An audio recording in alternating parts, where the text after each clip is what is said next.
Hi evening అయితే ఒక పావురం వచ్చి మా గ్రిల్ పైన అలాగే వాలింది. దానికి ఏం ప్రాబ్లం వచ్చిందో తెలీదు. చాలా నిదానంగా అక్కడైతే వచ్చి నిలబడింది. మేము దాన్ని చూసి పట్టుకుందాం అనుకున్నాము. కానీ వీడియో తీసుకున్న తర్వాత పట్టుకుందాంలే అని చెప్పి పారిపోతుంది కదా అని ఫస్ట్ అయితే వీడియో తీసుకున్నాము.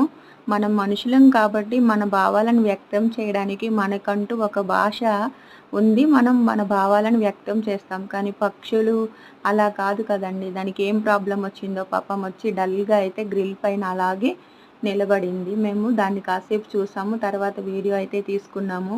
ఇవాళ రేపు మనుషులు ఎలా అంటే మాటలొస్తాయి కదా అని చెప్పి ఎట్లా పడితే అట్లా మాట్లాడేస్తున్నారు. కానీ వినేవాళ్ళు ఎంత బాధపడతారని అస్సలు ఆలోచించడం లేదు. మనుషులకి మాటలొస్తాయి కాబట్టి మనం ఏదైనా చెప్పగలుగుతాం. కానీ అది చూడండి, దానికి ఏం ప్రాబ్లమ్ వచ్చిందో తెలీదు. చాలా డల్‌గా అయితే అక్కడొచ్చి నిలబడింది. జస్ట్ మన సౌండ్ వినగానే పారిపోతాయి. కానీ అది ఏం పారిపోకుండా అట్లనే ఉంది. మా పండు అన్నాడు, "పట్టుకో మమ్మీ" అంటే నేనైతే పట్టుకున్నాను. మా పండు అంటున్నాడు, "దాన్ని ప్రేమతో చూపు మమ్మీ, ప్రేమతో టచ్ చెయ్యి ఉంటుంది నీ దగ్గర" అని చెప్పి.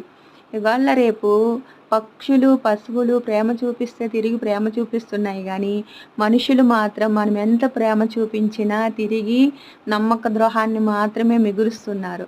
నాకు ఈ పక్షిని చూడగానే ఏమనిపించిందంటే ఒకటి గుర్తొచ్చిందండి. అదేంటంటే రిలేషన్ గురించి ఒకటుంది.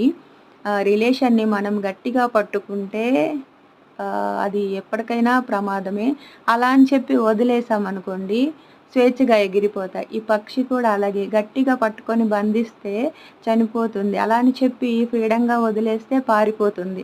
రిలేషన్ కూడా సేమ్ ఇలాగే ఉంటుందంట. ఓకేనా ఫ్రెండ్స్, మీరైతే నాకు ఈ వీడియో ఎలా ఉందో కింద కామెంట్‌లో అయితే పెట్టండి.